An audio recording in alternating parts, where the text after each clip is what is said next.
بسم اللہ الرحمن الرحیم. دیکھیے، کچھ آیتوں اور کچھ حدیثوں کو لے کر میں سوچ رہا تھا. ایک بڑی انوکھی بات سمجھ میں آئی، اسی کو میں آج بیان کرنا چاہتا ہوں. کیونکہ حدیث میں ہے کہ کل بنی آدم خطاؤن تو خیر الخطائین توابون.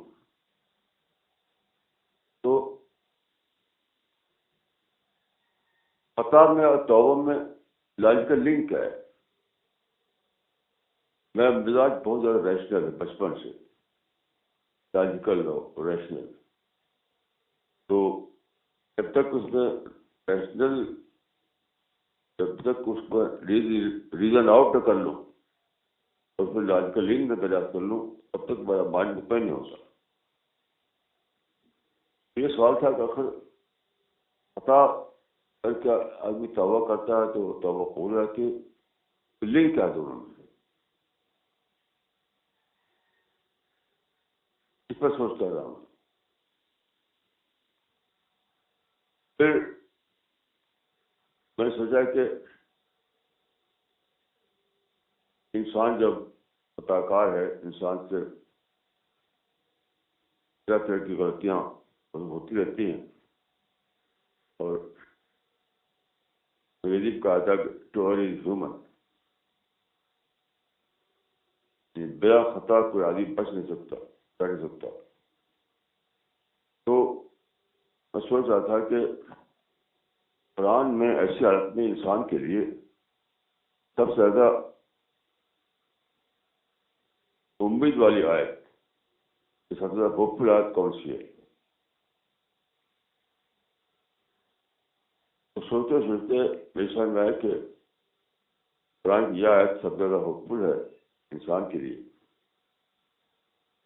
کہ یا عبادی الذین اسرفوا علی انفسہم لا تقنطوا من رحمۃ اللہ فإن اللہ یغفر الذنوب جميعا.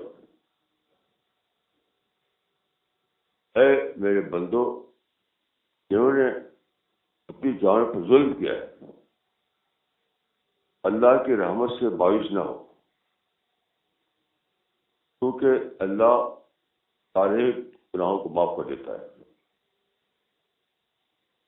معاف کر سکتا ہے. یہاں بھی سوال یہ ہے کہ آخر کیا لنک ہے دونوں میں؟ یہ آدمی جانب پر ظلم کرتا ہے، اسراف کرتا ہے، تو پھر اللہ کی رحمت اسے معاف کر دیتی ہے. دونوں میں لنک کیا ہے؟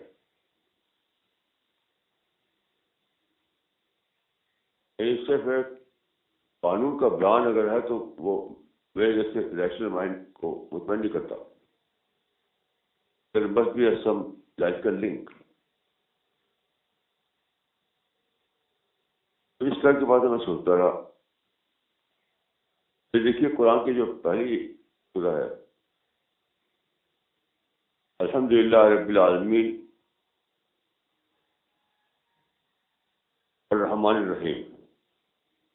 دیکھیے رب العالمین کیا ہے؟ یہ اللہ کی قدرت کاملہ کا اظہار ہے.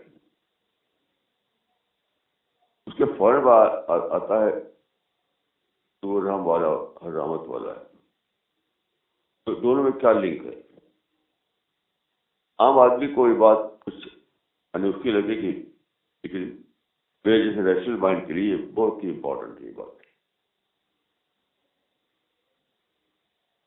تو اس پر سوچتا رہا. تو ایک بہت ہی انوکھی بات سمجھ میں آئی. اللہ تعالیٰ کی ایک انوکھی قدرت، اللہ تعالیٰ کی انوکھی صفت.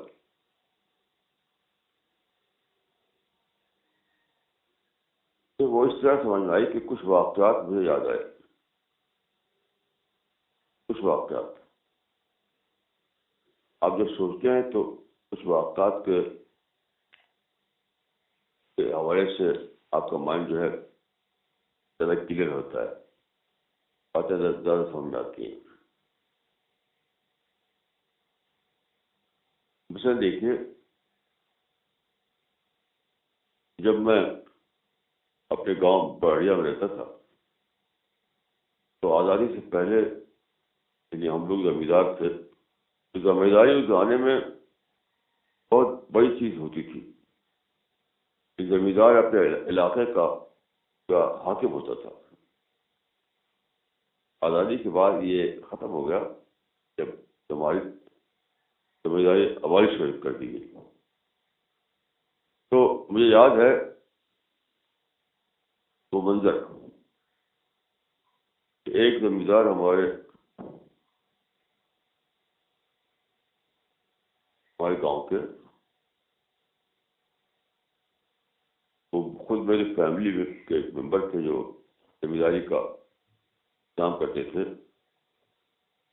تو ایک ہریجن جو ہے اس میں غصہ ہو گیا. اس کام کہا تھا اس کو، اس نے کام کیا نہیں تھا، یعنی اس کو ایک کام کرنے کو کہا تھا وہ کیا نہیں اس نے.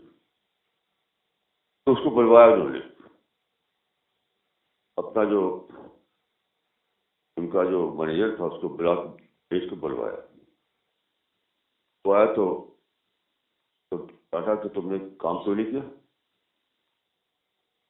پھر ڈنڈا لے کے کھڑے ہو کے اس کو مارنے کے لیے.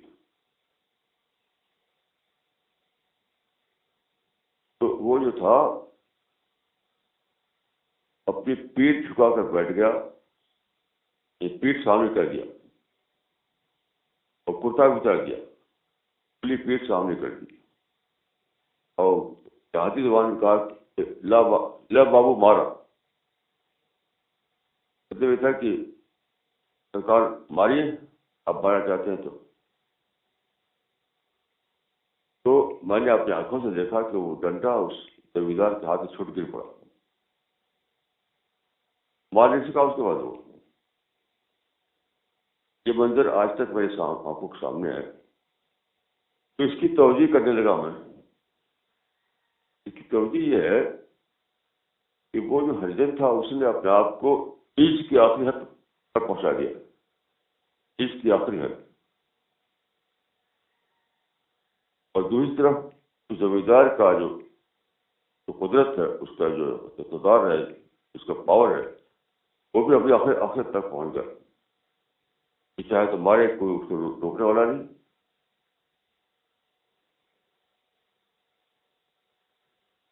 تو ایک بہت انوکھی بات سمجھ آئی کہ اس کو میں اپنے لفظوں میں کہوں گا کہ قدرت اپنی آخریت پر پہنچ کر رحم بن جاتی ہے، اور اس اپنی آخریت تک پہنچ کر قدرت اپنی آخریت تک پہنچ کر رحم بن جاتی ہے، اور اس اپنی آخریت تک پہنچ کر استحقاق بن جاتا ہے.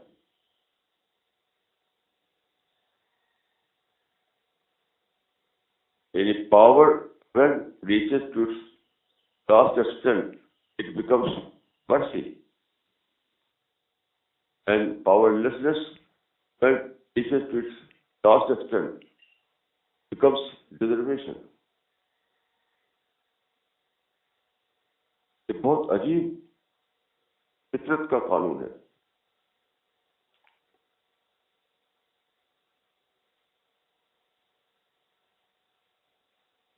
جب قدرت اپنی آخریت تک،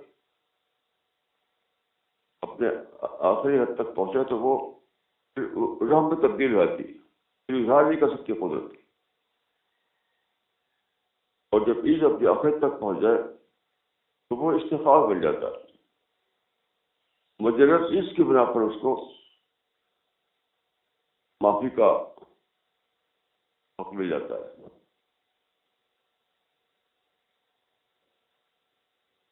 ایسے ایک اور واقعہ مجھے یاد آیا. ہماری یو پی میں لکھنؤ میں ایک آئی سی ایس تھے. زمانے کی بات تھی جب انگریز کا دور تھا تو وہ کلیکٹر تھے. اس زمانے میں کلیکٹر بادشاہ ہوا کرتا تھا اپنے ضلع کا. تو زمانے میں ایک ڈاکو وہاں تھا، سکھوا نام تھا اس کا. اس نے بہت سے واقعات کیے. تو ان کا نام تھا صدیق حسن. صدیق حسن صاحب نے اس کا پیچھا کیا، اس کو پکڑ لیا، گرفتار کر لیا. پولیس کی ایک جماعت لے کر کے اس کا پیچھا کیا، پکڑ لیا، اور پھر لا کر کے اس کو ڈاک بنگلے میں ایک کمرے میں رکھ دیا، زنجیر یعنی گڑیا ڈال کر. یہ سب سردی کا زمانہ تھا. صدیق حسن صاحب رات کو راؤنڈ لینے کے لیے اپنے کمرے سے نکلے، تو جب وہ اس کمرے سے گزرے جہاں سکھوا ڈاکو بڑی بندہ ہوا پڑا تھا، تو وہ پار کے نیچے تھا، پار کے نیچے، جنگلے کے نیچے، پار کے پیچھے. تو دکھائی دیا وہ سکھوا ڈاکو نے کہا، جج صاحب آپ کا سکھوا سردی کھا رہا ہے. جج صاحب آپ کا سکھوا سردی کھا رہا ہے. یہاں پہ دیکھیے سکھوا ڈاکو نے اپنے آپ کو کیس کی آخرت تک پہنچا دیا، اور دوسری طرف صدیق حسن صاحب کے قدرت آخرت تک اعتراف کیا اس نے. تو صدیق حسن صاحب برداشت نہیں کر سکے. وہ گئے اپنے کمرے میں، خود اپنا کمبل لا کر کے اوپر ڈال دیا. اس سے مجھے فطرت کا ایک قانون سمجھ میں آیا، جس کو اپنے لفظوں میں نے کہا کہ قدرت اپنی آخرت حد تک پہنچ کر، قدرت جب اپنی آخرت حد تک پہنچتی ہے تو رحم بن جاتی ہے، اور عیش جب اپنی آخرت تک پہنچتا ہے تو وہ استحقاق بن جاتا ہے. تو یہ جو انسانوں کی زندگی میں یہ منظر ہے، وہ اللہ تعالیٰ ہی کے صفت کا ایک شمع ہے کہ بہت ہی اس سے چھوٹا سا حصہ. اب یہ سمجھ آیا کہ وہ آیتیں، ان آیتوں کا مطلب کیا ہے. یا عبادی الذین اسرفوا علی انفسہم لا تقنطوا من رحمۃ اللہ فإن اللہ یغفر الذنوب جميعا. یہاں پر اس بندے کا ذکر ہے جو اپنے آپ کو ابدیت کی آخرت پر پہنچا دے. یا سرکش بندے کا ذکر نہیں ہے. یہاں اس آیت میں جو ذکر ہے جس بندے کا، وہ سرکش بندہ نہیں ہے. یہ اس بندے کا ذکر ہے جو اگرچہ اسراف میں مبتلا ہوا، جو غلطی صدر ہوئی، لیکن اس کی غلطیوں نے اس کو آخرت تک اپنی ابدیت کے احساس میں مبتلا کر دیا. یعنی میں کس قدر زیادہ گنہگار ہو گیا، اس پر مجھ سے خطا ہو گئی کہ بڑی اب کیا کروں میں، کیا میرا حال ہوگا، کیا انجام ہوگا میرا، آخرت میں کیسے میں اپنے کو بچا پاؤں گا اپنے گناہوں کے انجام سے. اس بندے کا ذکر ہے. یہاں سرکش بندے کا ذکر نہیں ہے. بندے عاجز کا ذکر ہے. وہ بندہ اس کی خطاؤں نے اس کو اس کی عزت کا دریافت کرائی، اس کی دریافت کرائی کہ میں آپ کو کنٹرول نہیں کر سکا، میں اپنی ڈیزائر کو مینیج نہیں کر سکا، میں اپنے آپ کو غلطی سے بچا نہیں سکا. تو اس نے جو خطا کی، اس خطا نے اس کو اس دریافت تک پہنچایا کہ میں کس سے زیادہ عاجز ہوں، میرے اندر عشق کے سوا کچھ نہیں ہے، اور اپنے عشق کے اپنے عمل کے انجام سے اپنے کو بچا نہیں سکتا. میں نے ایک خطا تو کر ڈالی، لیکن مجھے یہ قدرت نہیں ہے کہ میں اس کے انجام سے کو بچا سکوں. تو یہاں پر بندے سے مراد عبد سے مراد اس عبد کا، بندے سے مراد بندے عاجز ہے،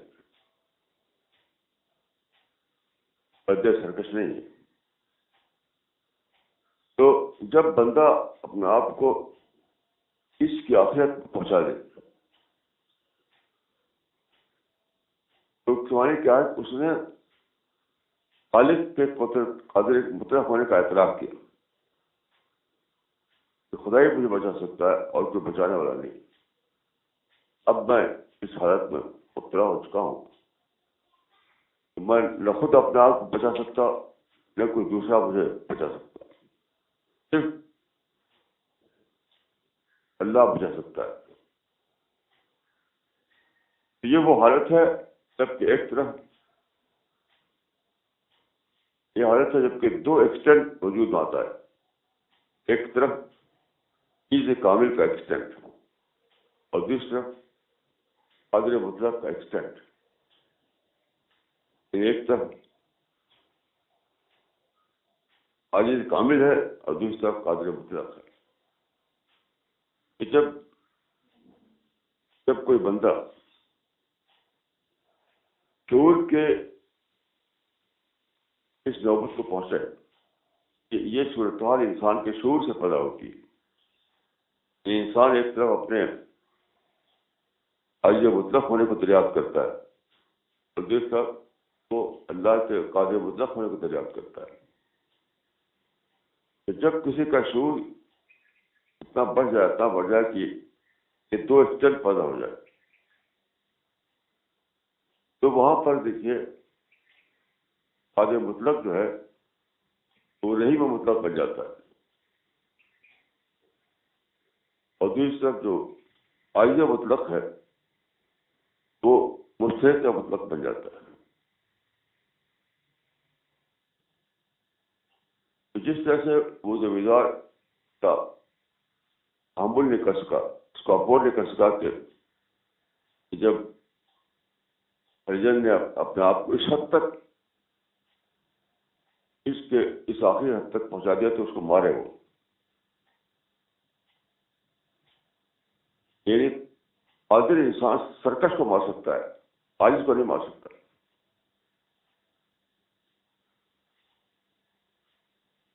ایک قادر مطلق ہو، ایک قادر ہو، ایک ایسی ہستی جو قدرت رکھنے والی ہستی ہے، وہ سرکش کو مار سکتی ہے لیکن وہ عز کو نہیں مار سکتی۔ عز اپنے آپ میں ایک سفارش بن جاتا ہے اس بات کا کہ اس کو معاف کر دیا جائے۔ اسی کو میں نے کہا کہ قدرت اپنی آخری حد تک پہنچ کر رحمت بن جاتی ہے اور عز اپنی آخری حد تک پہنچ کر استفاق بن جاتا ہے۔ پھر یہ سوچتے ہوئے مجھے ایک اور بات سمجھ آئی کہ مسلمانوں نے تو بات کے زمانے میں شفاعت کا عقیدہ ایجاد کیا۔ شفاعت کے عقیدہ میں ادھک سرتا سے بدعت ہے، اسلام سے کوئی تعلق نہیں۔ بدعت کہتے ہیں اس چیز کو جو قرآن و حدیث کے غلط استنباط اور غلط توجہ سے پائی جاتی ہے، یعنی اگر وہ قرآن حدیث کا ریفرنس میں شامل نہ ہو تب تو وہ کفر ہے۔ اگر ایک ایسا عقیدہ آپ بنائیں جس کے لیے آپ قرآن حدیث کا کوئی ریفرنس نہ دے رہے ہوں تو وہ کفر ہے، اور ایک ایسا غلط عقیدہ جس کے لیے آپ قرآن حدیث کے حوالے دے رہے ہوں غلط طور پر تو اسی کا نام ہے بدعت۔ تو شفاعت کے لیے حوالے جو دیے جاتے ہیں وہ سب غلط حوالے ہیں۔ بلا شفاعت کا عقیدہ ہے ایک ایسا عقیدہ ہے، بیس لیس عقیدہ ہے۔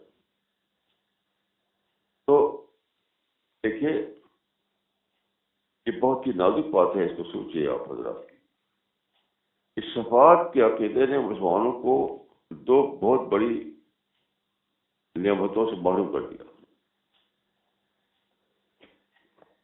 دو بہت ہی بڑی نعمتوں سے محروم کر دیا۔ ایک طرف یہ کہ وہ اپنے بارے میں احساس عیش سے معلوم ہو گئے، اب ان کے اندر قناعت آ گئی کہ ہمارا کیا ہے، ہم تو رسول جائیں گے جنت کے دروازے پر اور اعلان کر دیں کہ جو میری امت کا جو ہے سب آوے، سب داخل ہو جائے جنت میں۔ اس لیے مسلمانوں کے اندر عز کا خاتمہ کر دیا، اور سب سے بڑی چیز جو انسان کا ہے وہ عز ہی تو ہے۔ یاد رکھیے سب سے بڑا عمل جو ہے عز ہے، اللہ کو سب سے محبوب جو چیز ہے وہ عز ہے، اسی سے انسان معلوم ہو گئے۔ مسلمانوں کے اندر سرکشی آ گئی، قناعت آ گئی، بے خوفی آ گئی، محاسبہ آخرت کا ذہن ختم ہو گیا۔ اب جہنم ان کے لیے کوئی خوفناک چیز نہیں رہی۔ تو یہ سب چیزیں تو یعنی اسلام کی بہت ہی خاص صفتیں تھی۔ یہ توازن ختم ہو گئی، ماڈسٹی ختم ہو گئی، تو کتنی بڑی معلومی ہوئی صفات کے عقیدے میں مسلمانوں کو۔ ہائی اسلامک ویلیوز جو ہیں اسی کا خاتمہ ہو گیا۔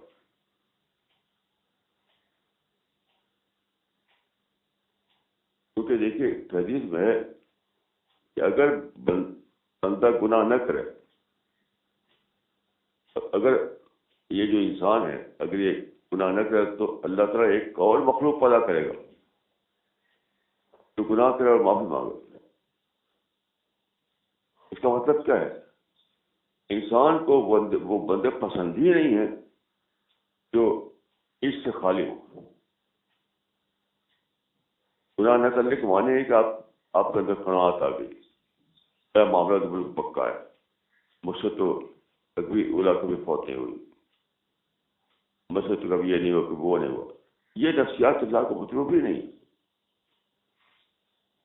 اسی لیے حدیث میں آتا ہے کہ رسول اللہ صلی اللہ علیہ وسلم دن میں 70 بار استغفار کرتے تھے۔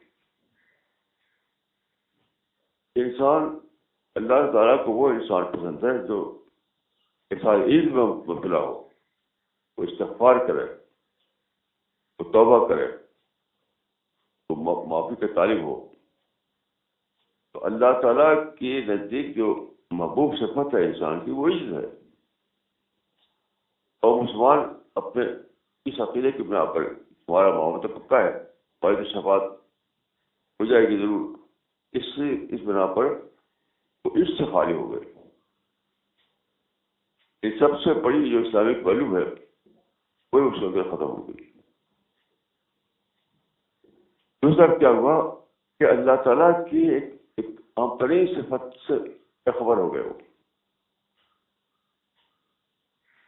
وہ ایک یعنی اگر میں اس کامل کی سطح پر پہنچ جاؤں، اللہ کے قدرت کاملہ کا اعتراف کروں، یہ چیز اپنے آپ میں سفارش ہے۔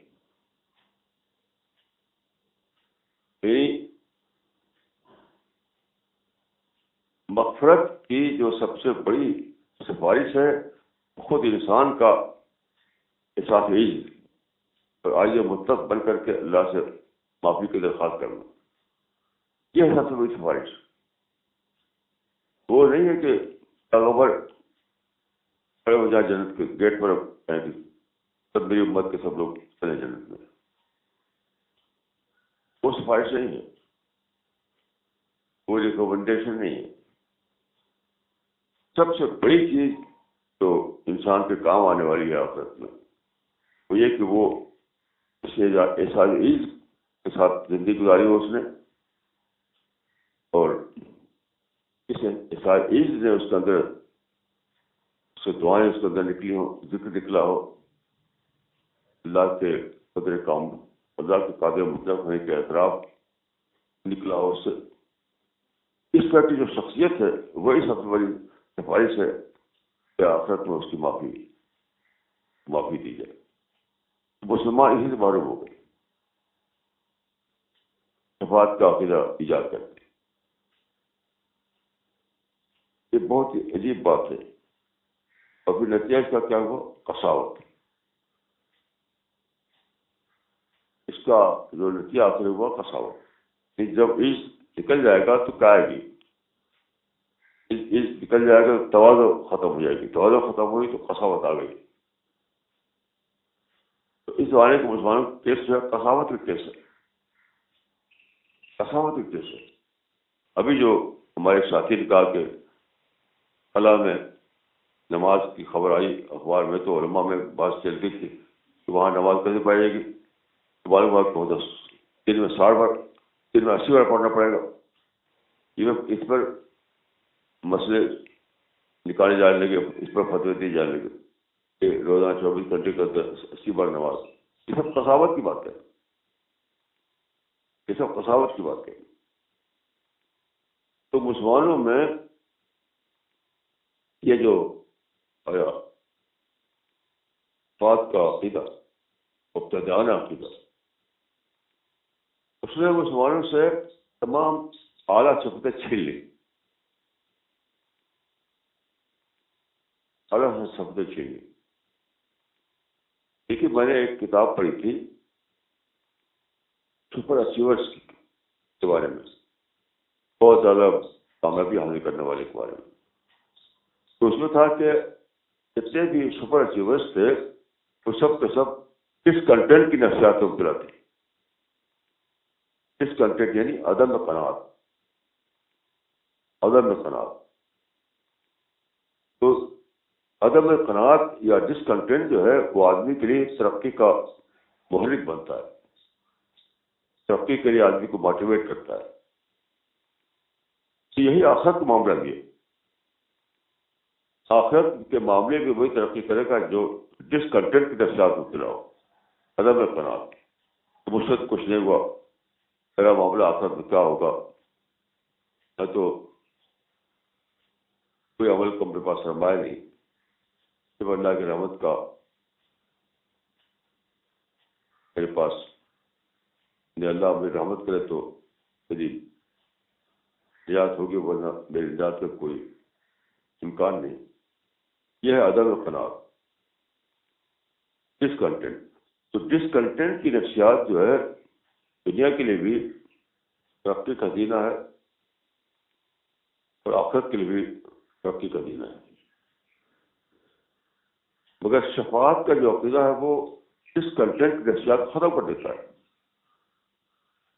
عدم قناعت کی نفسیات کو ختم کر دیتا ہے.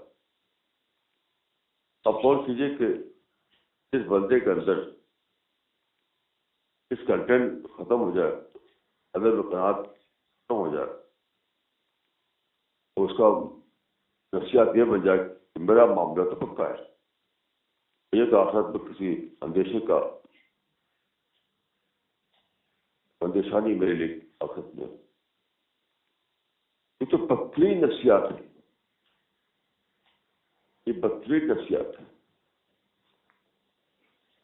اسی لیے آپ دیکھیے جو لوگ یہ عقیدہ بنائے ہوئے ہیں ان کی زندگیوں کو دیکھیے آپ اور صحابہ کو دیکھیے آپ. جو لوگ شفاعت کا عقیدہ بنائے ہوئے ہیں اور بڑا یقین ان کو اس پر ہے، ان کی زندگیوں کو دیکھیے اور صحابہ کی زندگیوں کو دیکھیے. دونوں میں آپ کمپیئر کیجیے. آپ پائیں کہ صحابہ ہمیشہ لرزاں اور ترسا رہتے تھے. صحابہ کی جو نفسیات تھی وہ خوف کی نفسیات تھی. وہ لرزاں اور ترسا رہتے تھے ہمیشہ کیا ہوگا. اور یہ حضرات جو شفاعت عقیدہ لیے بیٹھے ہیں ان کے پاس آپ 1 گھنٹہ بیٹھیے تو آپ پائیں گے کہ ان کا خوف کی نفسیات کا کوئی گزر ہی نہیں. وہ جانتے ہی نہیں کہ لرزاں اور ترسا قلب کون سا ہوتا ہے. یہ جو فرق ہے ان حضرات کی زندگیوں میں اور صحابہ کی زندگیوں میں، یہی یہ ثابت کرنے کی کافی ہے کہ یہ سب یہ لوگ یعنی بے بنیاد بالکل ایک ایسی بنیاد پر کھڑے ہوئے جو بنیاد موجود ہی نہیں. کوئی صحیح بنیاد تو وہ ہے جو صحابہ کی تھی، کیونکہ کہا گیا کہ القدوۃ ہم، صحابہ جو ہے وہی قدوہ ہیں، وہی نمونہ ہے. تو کیا یعنی اگر یہ اسلام میں کوئی حقیقت ہے شفاعت کی تو بلا شبہ صحابہ بھی اس سے باخبر ہوتے. صحابہ اس میں بے خبر کیوں ہو گئے؟ یہ نفسیات والے لوگ نتیجتاً ان کا ایک بے خوفی کی نفسیات میں مبتلا ہو جاتے ہیں. ان کے پاس آپ تھوڑی دیر بیٹھے تو محسوس کریں گے کہ ان کے اندر وہ ہے ہی نہیں وہ چیز جس کو خوف کی نفسیات کہا جاتا ہے، جو سارے صحابہ میں تھی.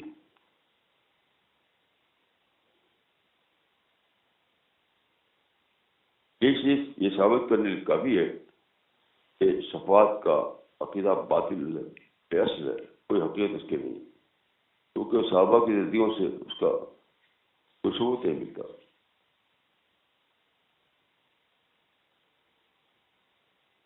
تو یہ تھی وہ بات جو مجھے کچھ آیتوں اور حدیثوں کو لے کر سمجھ آئی، اور خاص طور پر اس آیت کو لے کر کے یا عبادی الذین اسرفوا علی انفسہم لا تقنطوا من رحمۃ اللہ ان اللہ یغفر الذنوب جميعا.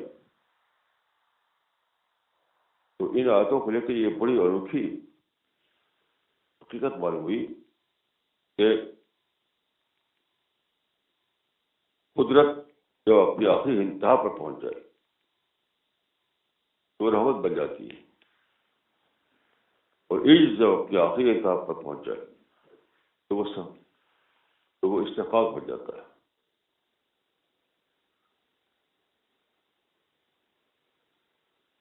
قدرت جب اپنی آخری انتہا پر پہنچ جائے تو وہ رحمت بن جاتی ہے، اور عز جب اپنی آخری انتہا پر پہنچ جائے تو وہ استحقاق بن جاتا ہے. یہ ہے مقام جہاں ہمارے لیے امید ہے اور ہمارے لیے ہوپ ہے. اللہ تعالیٰ مجھ کو اور آپ کو معرفت کا رزق عطا فرمائے. السلام علیکم ورحمۃ اللہ.